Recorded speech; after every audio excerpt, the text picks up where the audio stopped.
Labvakar, cienījamie skatītāji! Šodien raidījumā parunāsim par vienu no svarīgākajiem dzīves likumiem. Parunāsim par to, kā tas, ko mēs gribam saņemt un iegūt, ir saistīts ar to, ko mēs varam un spējam dot. Un šodien mūsu studijas viešņas ir klientu konsultanti Dangole. Jā, labdien! Un biroja administratore Daiga. Labdien! Dzīvē ir tā, ka mēs gribam kaut ko sev. Mēs gribam iegūt labu darbu, mēs gribam mīlestību, uzmanību, mēs gribam līdzekļus. Un kā šīs lietas ir saistītas ar to, kas mums būtu jādod citiem cilvēkiem? Nu kā, dzīvē ir dzīves likumi. Ja cilvēki to zina, mēs redzam, ka ir cilvēki, katram kaut kas iet dzīvē. Tas ne tā, ka viņam nav problēmu, viņam ir problēmas, bet viņam dar ir nauda, viņam ir dar mīlestība, palīdzība, kaut kas notiek, un putes ļoti skaisti augs, ir sievietes, katram putes ļoti skaistas, un viņa, kad tev, kāpēc, ko tu darīji? Un viņa varbūt ir nezina, kad neko. Bet tas ir, ka cilvēks zina, kas tas ir apmaiņā. Ka ne tikai es varu kaut ko dabūt. Tagad pasaulē tādā, ka cilvēki ļoti gribā kaut ko dabūt naudu, dabūt kādas lietas, un aizmirsa, ka ir dar kādi dzīves tie noslēpumi, ka cilvēku iet. Un to, ka viņš dod, tas ir pirmā vieta. Dažkārt liekas, ka ja otram cilvēkam iet labāk, nekā man, tad viņam tur ir kaut kāda maģija klāt, vai viņam tur ir kaut kādi ne tādi spēki. Jā, un ir cilvēki, katri to zina un viss. Tas vecāki dod saviem bērniem, tie bērni uzaug, viņi dod saviem bērniem. Tā ir, kā zinatnē, kā viņš, ja gribētu to kā vārdiem uzrakstīt vai uzsakīt, viņš nezinātu, bet tas ir viņa dzīve. Tā dabīgi, ja? Jā, viņa dzīve. Kas nezina, tad tas var uzzināt, kas tas ir. Ir, ka cilvēks ļoti daudz uzdod savam bērnam. Viņš viņai mīl visu, ko par viņu mammas. Viņas ļoti daudz dara. Viņš netu pagaidi es pašinies. Viņa var ātri, viņa visu, ko zina, un viņa dabūt. Un ja viņa nedod tam mazam bērnam ir palīdzēt, vai kaut ko, ka viņš ir kaut ko darītu tā mājās vai ģimene, tai viņa kā darīja to stopu, viņa tā plūsma, ka viņš ir griba kaut ko atdot. Sanāk tā, ka šai gadījumā tai mammai tā plūsma ir, un tam bērnam to plūsmu viņa tā kā apstādina, ja viņa nedod palīdzēt. Daiga, kā tev būtu ko piebilst šai lietā? Vai tu esi jutusi to plūsmu, ka tev ļauj vai neļauj kaut ko? Šajā ziņā man ir ļoti paveicies, jo vecāki man audzināja tā, ka es kaut ko vēlējos, kaut ko gribēju, un man šo lietiņu nopirka vai iedeva, un, piemēram, jaunu telefonu. Gribu jaunu telefonu. Un tad mamma prasa, ko tu par to telefonu, ko tu darīsi? Tā kā pretī, ja? Jā. Un tad es tajā brīdī domāju, ko es varu dot? Tad es saku, labi, mazgāšu nedēļu, 2, visas istabas. Katru dienu būs viss tīrs, kārtīgs, traukus tur, visu vakariņas gatavošu, jā. Un tā arī bija, kad es dabūju to lietiņu, es pratu to novērtēt, jo es biju to nopelnījusi un tā. Un es sajūtu to, kā ir, kad tu dod. Un tā ir tik laba sajūta, kad kādam kaut ko sniedz. Un pēc tam, protams, saņem arī atpakaļ, jo tas ir neizbēgami. Kā tu dod kaut ko, tā uzreiz nāk arī atpakaļ. Varbūt ne uzreiz, varbūt ne no tā paša cilvēka, varbūt kaut kur citur, bet vienmēr. Kāda ir sajūta tad, ja, cilvēks grib kaut ko dot, šai gadījumā, ko tu teici, ka ļoti bieži bērnam mēs sakam tā, to neaiztiec, tur nedari, nokritīs, sadauzīsi, saplēsīsi, labāk tu pasēdies pat, bieži tas notiek, Kā jūtas tas cilvēks, kuram nedod? Šo plūsmu, šo palīdzību.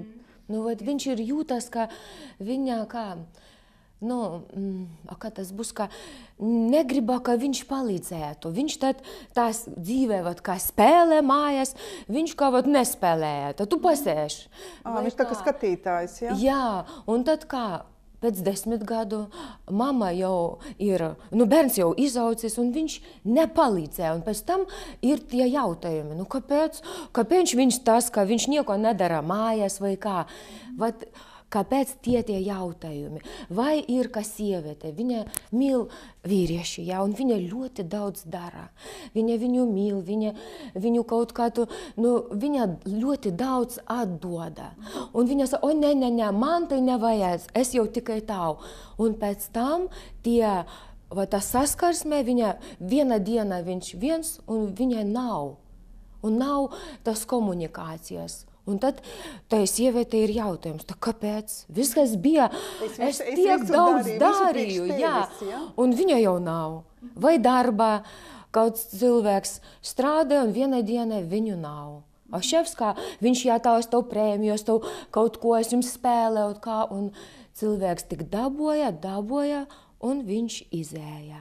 Va tas ir, kā nav, kā harmonijas, kā harmonijas tos, tā plūsmā. Un es zinu, ka tu minēji pašā sākumā raidījumam, tu minēji tādu vārdu kā apmaiņa. Ja? Ko tas nozīmē? Mazliet tu tā kā parunāji, ieskicēji, bet varbūt tomēr, tā skatītājiem. Kā apmaiņa kaut ko vērtīgu mēs dodam citam cilvēku un dabojam atpakaļ ir kaut ko vērtīgu, kas mums vērtīgas ir. Bet tas var būt tā, ka es dodu un es negaidu, kāpēc tu man nedodi. Bet tas ir kā tas dzīves likums, ka ja mēs dodam, tad mēs varam ir dabūt atpakaļ. Un tas, kā dot, tas ir pirmā vieta. Nesaņemt, bet dot. Tomēr, cilvēkiem bieži vien ir pierasts, ka viņiem visu kaut ko dod. Piemēram, pazvani draudzenei, saka, ejam uz kino, pazvani. Tur citai draudzenei, ejam uz teātri, vēl kaut kur, iziem pastaigāties, vai es tev uzsaukšu vakariņas. Un tad es laiku dod, un tad kādā brīdī saprot, kaut kā trūkst. Respektīvi, tas otrs pretī, viņš tā kā visu laiku ņem. Jā, viņš laiku ņem, un tā kā iztukšojies. Un kaut kādā brīdī saprot, ka kaut kas nav, bet nesaprot arī īsti, kas nav. Un tad, kad atnāk kāds cilvēks, kurš tev sāk dot, tad liekas, kā tu es tā ņemšu? Es taču visu laiku esmu devusi, kā? Un tad atkal ir tā sajūta, ka jāprot kā ņemt ir arī. Un tad ir kas notiek, ja, teiksim, ja mēs iemācamies arī ņemt no otra cilvēka, teiksim, draudzene beigās saka, klausies, nāc uz kino, es tev nopirkšu biļetes, Kāpēc būtu svarīgi arī viņai ļaut, jo es taču varu nopirkt pati? Tas ir, lai notiktu tā apmaiņa, lai būtu tā komunikācija, teiksim, pareiza, jo tai plūsmai ir jābūt. Ja nav plūsma, tad arī īsti, tā enerģija sastāvās un viss, Cilvēks nav priecīgs, ka viņš nav devis, jo cilvēkam ir tā sajūta labāka, ka viņš kādam ir devis. Tad faktiski, ja mēs ļaujam otram dot, tā kā paši arī ņemam, mēs ar to pašu tam otram cilvēkam arī palīdzam, jo viņš sajūtās, ka viņš var.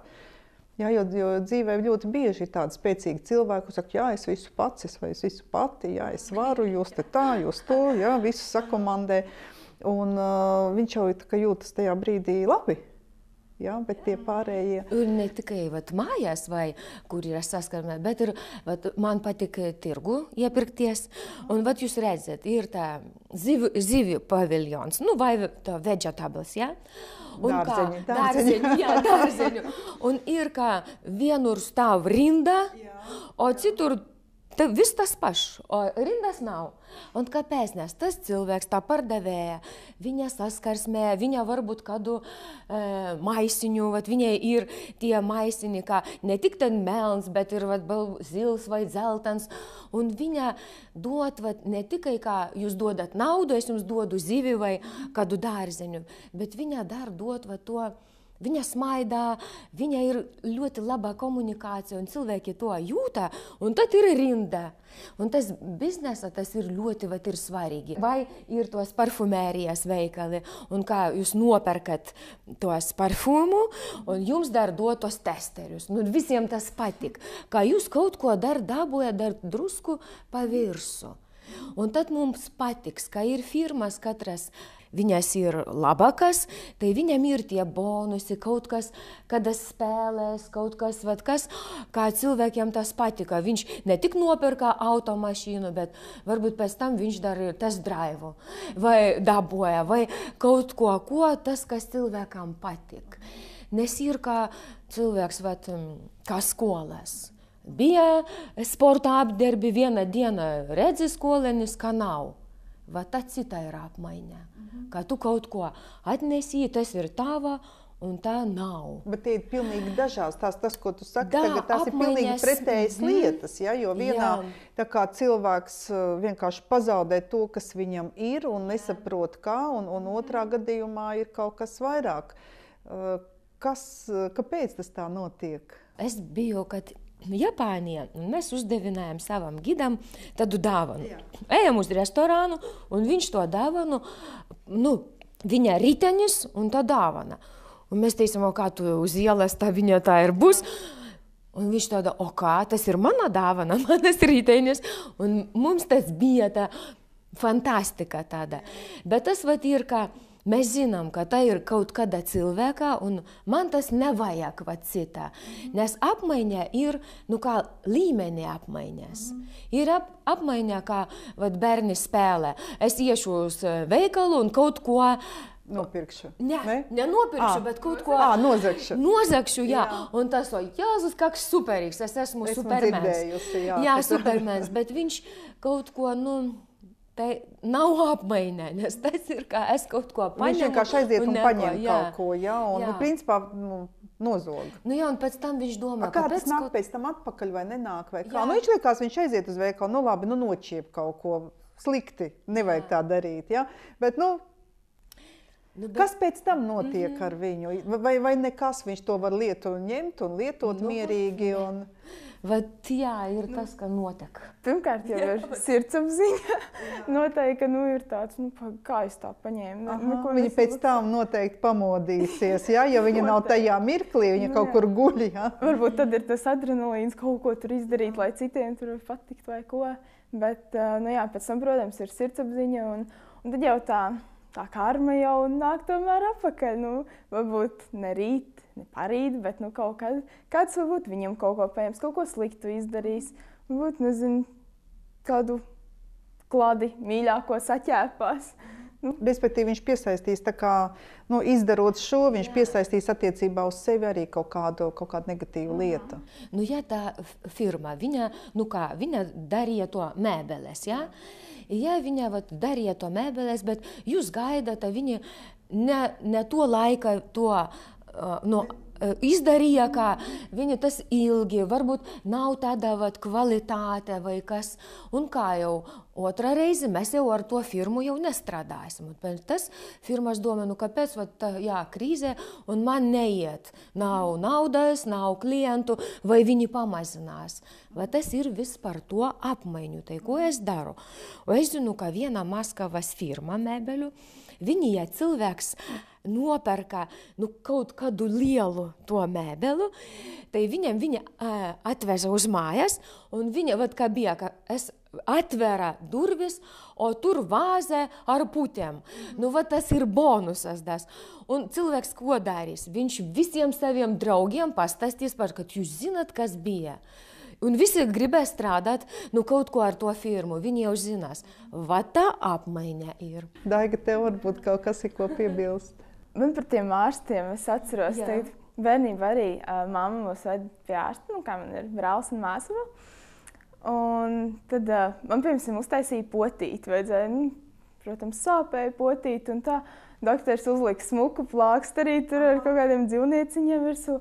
Un tad mēs tā kā jau to ejam projām, un ārsts tāds saka, pagaidiet, kas tur tam brālītim un māsiņai, es arī paskatīšos, pārbaudīsim, vai viņiem viss kārtībā un tā.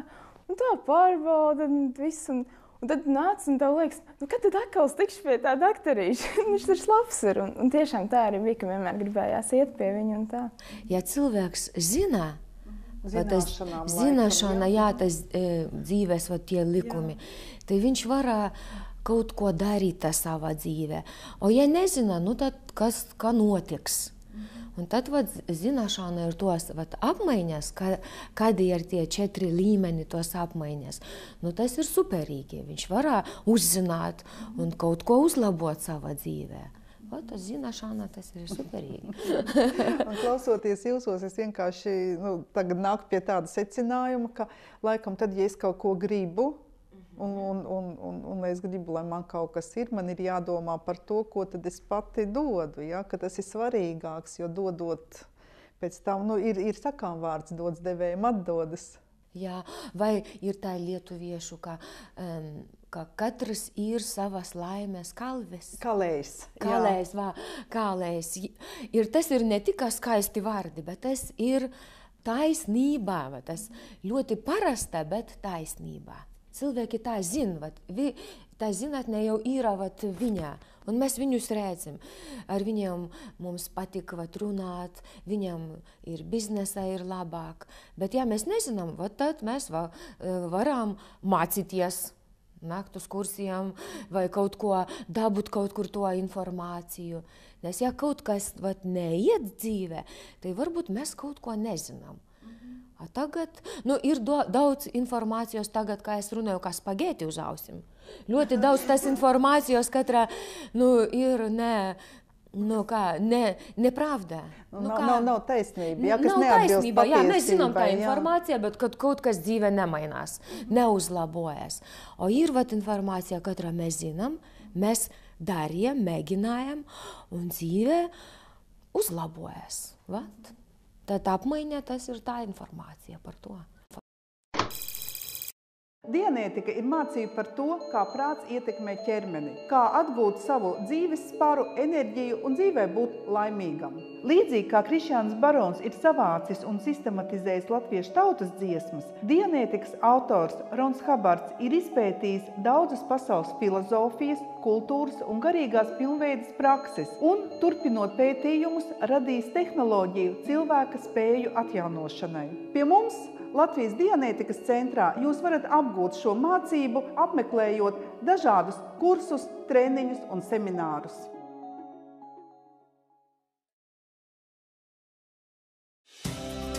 Ziedu salonā Alora ziedi, rotājumi, dāvanu saņošanas pakalpojumi, svētkiem un ikdienai, visiem dzīves gadījumiem. Ziedu salons Alora – jūsu vēlmes mūsu izpildījumā. Es nezinu, kā lai to vispār pasaka. Lūdzu, piedod. Es zinu, es esmu cūka un manai krāpšanai nav attaisnojumi, bet tā bija tikai viena reize. Tas notika benzīntankā. Jau tajā brīdī, kad es pieliku viņai savas lūpas, es sapratu, es esmu pieļāvis milzīgu kļūdu. Vecīt, tu atkal ar kafiju sarunājies?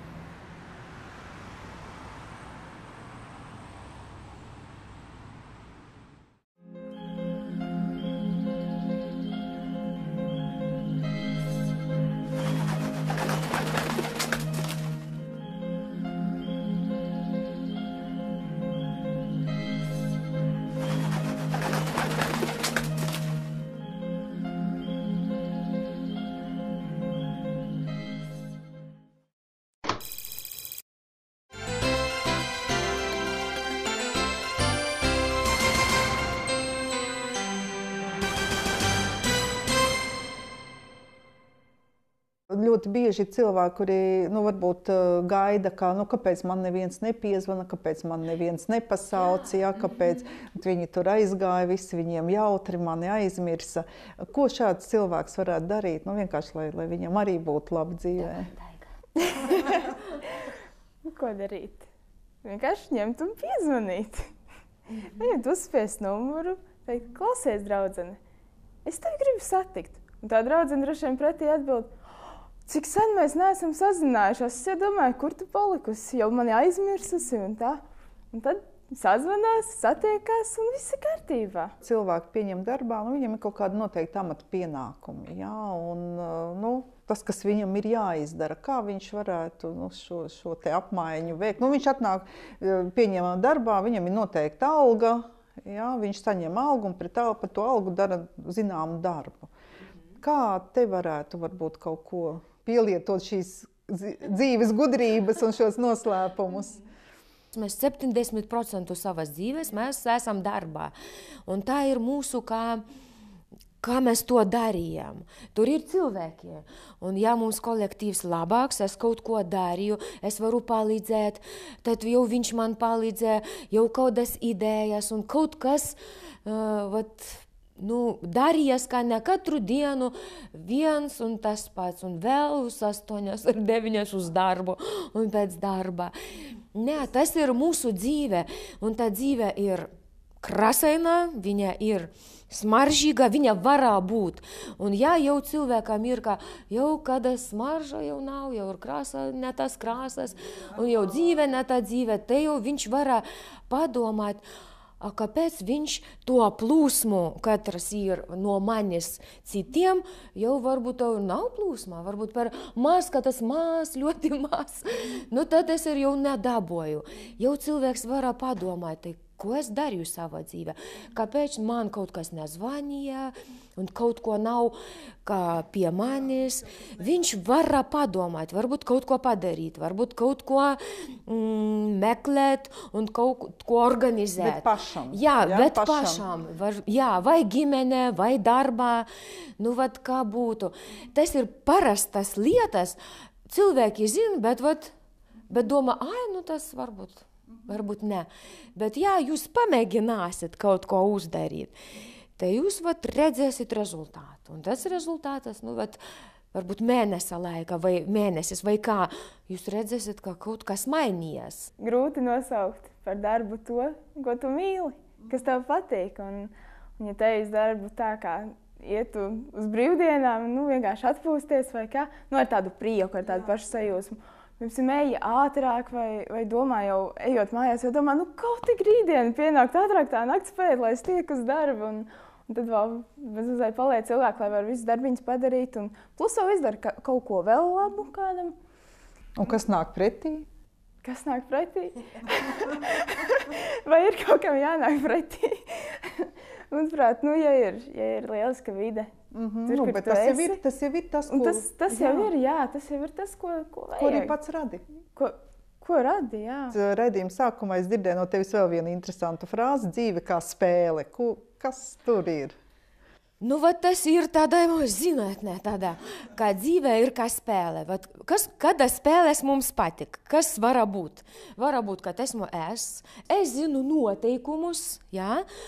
Tu zini pretinieku, Es zinu pretinieku, kad man ir problēmas vai barjeri, noteikumus zinu, un man ir mērķis. Es jau gribu vinēt. Tad ir interese. O ja kaut kādu vienu no tiem 3 kaut kādu nav. Nav mērķus. Mēs zinām tos cilvēkus, ir daudz, ka kādam nav mērķi, tad viņš varbūt es iešu tur, varbūt es iešu tur. Un kāda dzīvē, viņa ne tāda. Es nezinu, ko es gribu, tā ir pelēkā dzīvē. Tad mērķis var būt, bet tam var būt, ka es zinu tos noteikumus, jā? Es zinu, kā es spēlēju tenisu, kā to rakete, turēt, kādas ir mūsu tas nolikumi. Jā? Noteikumi. Cik tālu, kāds ir attālums, kādu spēku sist. Jā, un interese ir tad, ka tas cilvēks, katrs ar kādu es spēlēju, viņš ir ne tāds kā 1, 2, un es jau nospēlēju un vinēju. Vēl labāk, lai viņš tur vispār nebūtu, ja? Bet viņš ir tāds, kā tas ir, varbūt interese, ka viņš ir stiprāks ne es, nu, tad ambicijas, tad kaut kas, un tad dzīvei ir tāda un garšā, un viss, kā ir, un ir adrenalīns, un mēs kaut ko gribam. Un tie ir izaicinājumi kaut kādi, ja? Mēs dzīvē ir spēle, mēs atnākam un kaut ko gribam tur darīt, kaut ko vinēt, kaut ko, uzlabot, kaut kam palīdzēt. Uz šīs nots, kad dzīve ir garšīga, smaržīga, izgaršojama un saturīga, mums laikam arī ir jābeidz. Un vai ir kaut kas, ko es gribētu novēlēt mūsu skatītājiem?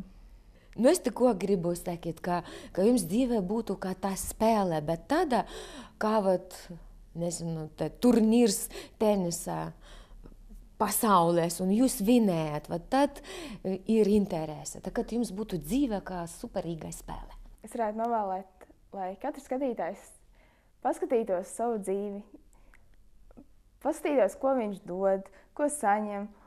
Un, kad dod, tad dod tā no sirds. Un tā, lai otrs jūt, ka jā, ir. Superīgi. Paldies! Un kā jau latvieši saka, dots devējam atdodas. Un šodien raidījumā paldies mūsu dalībniecēm. Un gribās novēlēt visiem mūsu skatītājiem, lai vienmēr atcerētos to, ka tas, ko mēs dodam no sevis, tas, ko mēs dodam uz āru, ir daudz kārt svarīgāks par to, ko mēs saņemam. Un ja mēs dosim, tad mēs noteikti arī saņemsim tādā vai citādā veidā. Un ja mēs vēl sapņosim, tad mēs absolūti saņemsim to, ko mēs paši vēlamies. Ar jums šovakar bija raidījums Izzini sevi, iepazīsti dzīvi, un es Inga Cironaka.